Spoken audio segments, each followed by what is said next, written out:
ಈಗಾಗಲೇ ನಮ್ಮ ಪಕ್ಷದ ಮುಖಂಡರು, ನಮ್ಮ ಸಂಘದ ಪ್ರಮುಖರೆಲ್ಲರೂ ಕೂಡ ವ್ಯಾಖ್ಯಾನವನ್ನು ಮಾಡಿದ್ದಾರೆ.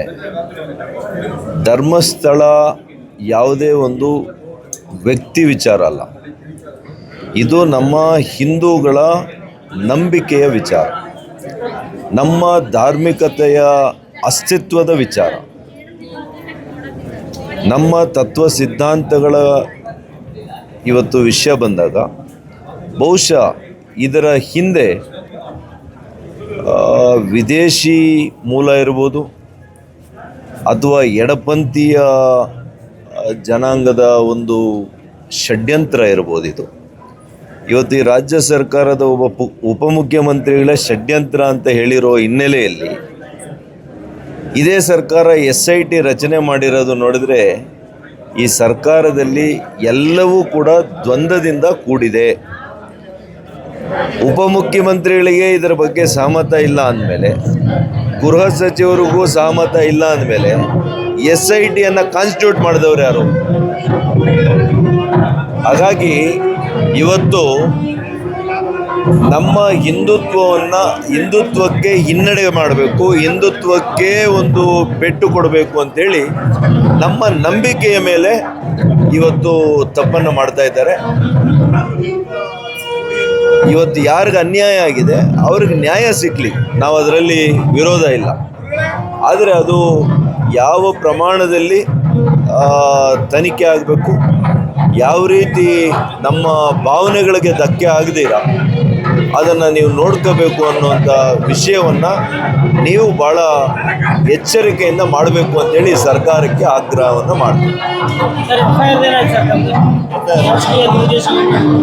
FIR ಅಲ್ಲಿ ಈಗಾಗಲೇ ಜಡ್ಜ್ ಅವರು ಉಲ್ಲೇಖ ಮಾಡಿದ್ದಾರೆ, PP ಅವರನ್ನು ಕೇಳಿದ್ದಾರೆ, ಏನ್ರಿ MP ಅವ್ರಿಗೂ ಅದಕ್ಕೆ ಸಂಬಂಧ ಇಲ್ಲ, ಅವ್ರ ಸ್ಥಳದಲ್ಲಿಲ್ಲ, ಏನು ಇಲ್ಲದೆ ಇದ್ರು ಅವ್ರ ಹೆಸರು ಹಾಕಿದಿರಿ, ಇದ್ರ ಉದ್ದೇಶ ಏನು ಅಂತ ಕೇಳಿದ್ದಾರೆ. ಇದು ಸರ್ಕಾರ ಇದಕ್ಕೆ ಉತ್ತರ ಕೊಡಬೇಕು. ರಾಜಕೀಯದ ಷಡ್ಯಂತ್ರ ಅಷ್ಟೇ ಇದು. ಏನು ಡಾಕ್ಟ್ರೆ?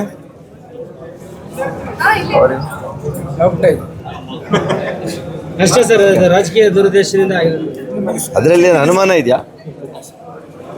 ಅನುಮಾನ ಏನಿಲ್ಲ. ಕೋರ್ಟ್ ಚೀಮಾರಿ ಹಾಕಿದೆ, ಇನ್ನೂ ಪ್ರಾರಂಭದ ಹಂತದಲ್ಲೇ ಅವರು ಉಲ್ಲೇಖ ಮಾಡಿದ್ದಾರೆ. ಅವರು ಭಾಳ ಸ್ಪಷ್ಟವಾಗಿ ಹೇಳಿದ್ದಾರೆ, MP ಅವ್ರಿಗೂ ಇದಕ್ಕೆ ಸಂಬಂಧ ಇಲ್ಲ, ಅದು 307 ಹಾಕಿದೆ, 306 ಹಾಕಿದಿರಿ, ಅಬೇಟ್ಮೆಂಟ್ ಟು ಸೂಯಿಸೈಡ್ ಅಂತ. ಅಬೇಟ್ಮೆಂಟಿಗೆ ಅವರು ಪ್ರತ್ಯಕ್ಷವಾಗಲಿ ಪರೋಕ್ಷವಾಗಲಿ ಅವರನ್ನು ಮಾತಾಡಿರುವಂಥ ಒಂದು ಸಾಕ್ಷಿ ಇಲ್ಲ. ಅಟ್ರಾಸಿಟಿ ಆಗ್ತೀರಿ, ಅವರು ಡೆಲ್ಲಿಯಲ್ಲಿ ಕೂತಿದ್ದಾರೆ, ಅಟ್ರಾಸಿಟಿ ಹೆಂಗ್ರಿ ಅಟ್ರಾಕ್ಟ್ ಆಗಿದೆ? ಇವೆರಡೂ ಪ್ರಶ್ನೆಗಳಿಗೆ ಉತ್ತರ ಕೊಡ್ದಿರ PP ಅವರು ಬಡಾಯಿಸಿದ್ದಾರೆ ಅಷ್ಟೇ.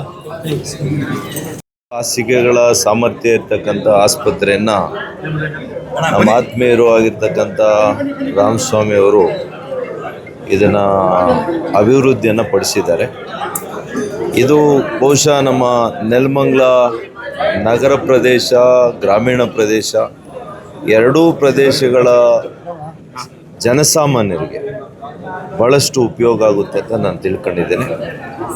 ಅವ್ರಿಗೆ ಮತ್ತು ಅವ್ರ ಕುಟುಂಬ ವರ್ಗದವ್ರಿಗೆ ಇದರ ಮೂಲಕ ನಾನು ಶುಭಕಾಮನೆಗಳನ್ನು ಸಲ್ಲಿಸಲಿಕ್ಕೆ ಇಷ್ಟಪಡ್ತೇನೆ. ಇದು ಅತ್ಯಂತ ಯಶಸ್ವಿಯಾಗಲಿ, ಜನಸಾಮಾನ್ಯರಿಗೆ ಒಳ್ಳೆಯ ಗುಣಮಟ್ಟದ ಆರೋಗ್ಯ ಸೇವೆ ಈ ಆಸ್ಪತ್ರೆಯ ಮೂಲಕ ಸಿಕ್ಕುವಂತಾಗಲಿ ಮತ್ತು ಎಲ್ಲರ ಅಪೇಕ್ಷೆಯಂತೆ ದರದಲ್ಲಿ ಕೂಡ ಜನರಿಗೆ ಕೈಗೆಟುಕುವಂತಹ ದರದಲ್ಲಿ ಸೇವೆ ಸಿಕ್ಕಲಿ. ಅದೇ ರೀತಿ ಅವ್ರಿಗೂ ಕೂಡ ನಷ್ಟ ಆಗದಂತೆ ಈ ಸಂಸ್ಥೆ ಅಭಿವೃದ್ಧಿ ಆಗಲಿ ಅಂತೇಳಿ ಮತ್ತೊಮ್ಮೆ ಅವರಿಗೆ ಅಭಿನಂದಿಸ್ತೇನೆ. ನನ್ನ ಜೊತೆಯಲ್ಲಿ ಬಂದಂಥ ಎಲ್ಲ ಮುಖಂಡರುಗಳಿಗೂ ಕೂಡ ಧನ್ಯವಾದಗಳನ್ನು ತಿಳಿಸ್ತೇನೆ. ಸರ್, ಧರ್ಮಸ್ಥಳದ ಬಗ್ಗೆ ರ್ಯಾಲಿ ಮಾಡಿದ್ರು BJP ಅವರು, ಏನು ಹೇಳ್ತೀರಿ?